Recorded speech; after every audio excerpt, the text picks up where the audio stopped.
दमनक का सफेद फूल। तुम्हारे तलवों तले सोना, आकाश आकाश नीलम, पेड़ सारे पन्ना, जो खरगोश तुम्हें छू के भागे वे धन्य हुए। पक्षी तुम्हारी परिक्रमा करके भरते हैं भोर में उड़ान। नीलकंठों ने तुम्हें देख शिव को धन्यवाद कहा। सिंधु जलधारा की उपनदियां सींच रही हैं तुम्हारे अश्रु। दुख समस्त तुम्हारे अस्त्र हैं, विसर्जित हैं तुम में कविताएं सभी। सुख तुम्हारा पल्लू थामे तुम्हारे पीछे चलते हैं। सुख सारे तुम्हारा पल्लू थामे तुम्हारे पीछे चलते हैं। भिक्षुक त्याग देते हैं भिक्षा, तुम्हें देखने आती हैं प्रतीक्षाएं अपनी सहनशीलता लिए। नक्षत्र सारे तुम्हारे एक एक संकेत की प्रतीक्षा करते हैं। तुम्हारी प्रतीक्षा में रहते हैं पृथ्वी के संकेत सभी। तुम्हारे चक्षु के दो हीरों से जगमगाते हैं ग्रह सभी। तुम महिषी लगती हो, पलकें तुम्हारी गिरती हैं तो उठ जाता है पृथ्वी का तापमान। यातना शिविर के बच्चे तुम्हारे हाथ की बनी रोटी चखने को तत्पर हैं। जंतर सारे तुम्हारे कर्णफूल के शिष्य हैं। मैं आता हूं तुम तक, आने के प्रयत्न में चौंधियाता हूं। मलता हूं आंखें, हर दिवस खोजता हूं तुम्हें अपनी ओर आते देख मुस्कुराता हूं मैं, और देखता हूं तुम खिलखिला रही हो। तुम्हारे दमनक के सफेद फूल के दिव्य ओज में मैं अंधा हुआ प्रियतमा का प्रियत ही कह पाए थे तुम। प्रियतमा पूरा ना कह सके। पता नहीं क्यों टूटा स्वप्न उस घड़ी, सूखे कंठ टूटी नींद मेरी। अरे ये तो स्वप्न था, सुंदर स्वप्न। अर्धरात्रि पुनः खिला दमनक का फूल। ये जो कविता मैंने आपको सुनाई, दमनक का फूल, ये जोशना बनर्जी आडवाणी की लिखी हुई कविता है और अंबुदी में पसरा है आकाश, उनके इस कविता संग्रह से मैंने इसको लिया है। कुछ और कविताएं भी मैं आपको सुनाता हूं। जोशना बनर्जी आडवाणी की कविताएं बहुत खूबसूरत हैं। और एक दिन मेरी मृत्यु हुई, ये शीर्षक है इस कविता का। घने आकाश के नीचे भारी पृथ्वी के ऊपर जैसे पीले वस्त्र में लिपटी रहती है तुलसी, वैसे ही मुझे भी ढांप दिया गया कपड़े में। घने आकाश के नीचे भारी पृथ्वी के ऊपर जैसे पीले वस्त्र में लिपटी रहती है तुलसी, वैसे ही मुझे भी ढांप दिया गया कपड़े से। पूरा जीवन इसी मरण की तैयारी में बीता। कितना कोलाहल था मेरे जीवित रहने पर, ठीक उसके विपरीत शांति थी। अब मेरा निर्जीव दराज, मेज, किताबें, कलम, कपड़े, मेरे जिन पर आज तक काली चर्चाएं होती रहीं, आज सफेद चर्चाएं चल रही हैं। आज वे सब आकर्षण का केंद्र बने थे। विलाप झन्ना रहा था। बिल्लियां दूध के कटोरों को ताक रही थीं।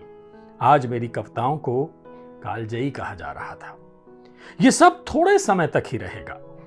सुबह 4 बजे नहीं उठेगा कोई नहीं लेगा शावकों के साथ सेल्फी।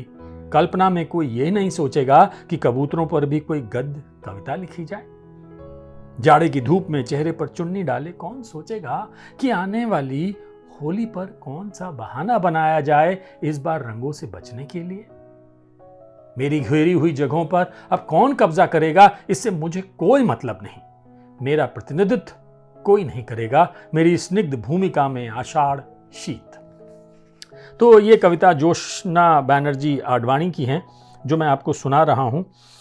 एक और कविता जो मैं लेता हूं उसका शीर्षक थोड़ी सी लंबी है, ये नहीं, चलिए, निष्ठुर लड़की। इसका शीर्षक है निष्ठुर लड़की। उसने अंधेरे से घुप लिया, बुतों से छीना वध स्थानों का इतिहास। उसने अंधेरों से घुप लिया, बुतों से छीना वध स्थानों का इतिहास। गुंबदों से जाना चिड़ियाओं का विवेक, बिगुल से सीखती रही अभिनय के नुस्खे।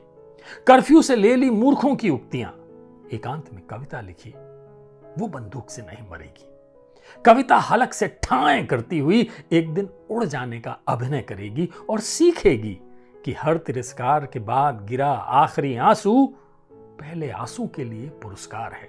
हर पुरस्कार के बाद जब बजी पहली ताली आखिरी ताली के लिए तिरस्कार है। वाह क्या बात है, बहुत खूबसूरत। चलिए एक आखिरी कविता मैं सुनाता हूं। इसका शीर्षक है जनवरी 29, 2021, प्रिय तुम। यहां मेरे हृदय में कुछ अनसुलझा सा है। यहां मेरे हृदय में कुछ अनसुलझा सा है। इस अनसुलझे की चीख हमें पी रही है। इस चीख से सटे हैं मेरे शत्रुओं के कान। इस पत्र में खोल रही हूं एक रहस्य। इस रहस्य ही बंधी है मेरी पीड़ाएं। ये पीड़ाएं उन शब्दों की तरह हैं जिनको उल्टा या सीधा जैसा भी पढ़ा जाए एक जैसा ही होता है, जैसे सरस, नयन, कनक। ऐसी ही पीड़ाएं मेरी उन्हीं रहस्यों से उठती हैं, उन्हीं पर आकर चित हो जाती हैं। ये रहस्य दरअसल शिशु बनकर आते हैं हमारे पास, निर्मल, कोमल, अंततः हमारी देह से चिपक जाते हैं। जैसे वसंत के आगमन पर पीले वस्त्रों पर चौपे, फिर सभी मौसमों के नृप बनकर हम पर शासन करते हैं।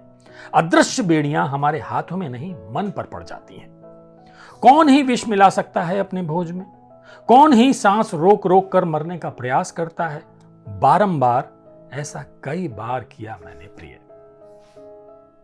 हर बार मुझे तुमने खींचकर वहां गिराया जहां पीठ के कई टुकड़े हुए रीढ़ का दुख जाना जैसे। मैंने जान लिया प्रेम हमें छलने आया था। उसी ने हमें छल करना सिखाया हमें कि कैसे हम अपनी नींद को छल से, रात से छीन लें। प्रेम को हमने अपने हृदय में जगह देने के लिए कितने ही एहतियात किए। हमने सूर्य की चमक, वायु के वेग और आकाश के ढांप तक को कुछ न समझा। हर दिशा में हमने खुद को ताका पाया सबसे श्रेष्ठ। एक पुष्प को अलग किया तुमने पौधे से मेरे लिए। मैंने चेहरे को कृत्रिम चीजों से सजाया। हमने कई बार अपनी सहजता और सरलता से अलग हुए।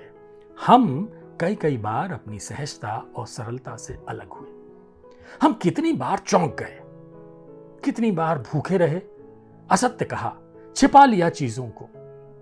क्या पाया? न तुम मुझे पूर्ण कर सके, न मैं तुम्हें तृप्त कर सकी। न तुम मुझे पूर्ण कर सके, न मैं तुम्हें तृप्ति दे सकी। इतनी बड़ी अतुष्टि के बावजूद भी छोड़ ना सके हम एक दूजे को। एक तितली न भंग कर सकी हमारा ध्यान। कितने ही भंवरों ने हमारे सामने पुष्पों से संभोग किया। एक भाव जिसका नाम हम थे, वो हमें ऐसे पालता रहा जैसे पाल लेती हैं हवाएं धान को। हम लहलहाए और काट लिए गए। जब बिकने की बारी आई तो एक दूजे पर दोष मढ़ते रहे। मैंने तुम्हारे सीने पर अपने सिर के लिए सबसे आरामदायक तकिया खोजा। तुम्हारी हथेलियों में अपना अधिकार, तुम्हारे कांधे पर कभी नहीं रखना चाहा अपना भार। अपितु तुम्हारे कंधों को देखकर गर्व किया सदा। मैंने दूर से तुम्हें चूमा बार बार। दूर से चूमना एक त्रासदी है, एक बदकिस्मती। एक दिन हम नींद से उठेंगे और एक दूसरे की स्मृतियों से कतई आहत नहीं होंगे। गालों पर अश्रु नहीं सूखे होंगे। हम अपने भीतर प्रेम की एक नई छवि बना चुके होंगे। हम प्रेम की आंखों में आंखें डालकर कह रहे होंगे कि आओ अब हमारे लिए एक शोक गीत नहीं, मंगल गीत गाओ, सोहर सीखो, बधाई गाओ। हम दूर रहकर सभी रस्में निभाएंगे, हम शेष रह जाएंगे। तो ये सारी कविताएं जोशना बनर्जी अडवाणी की थीं, जो अंबुदी में पसरा है आकाश नाम के इस कविता संग्रह से हमने ली हैं। इसको वाणी प्रकाशन ने प्रकाशित किया है। उम्मीद है आपको ये कविताएं और मेरा जिस तरह से मैंने सुनाया है वो अंदाज पसंद आएगा और आप इन कविताओं का आनंद स्वयं लेना चाहेंगे। तो आज के लिए बस इतना ही।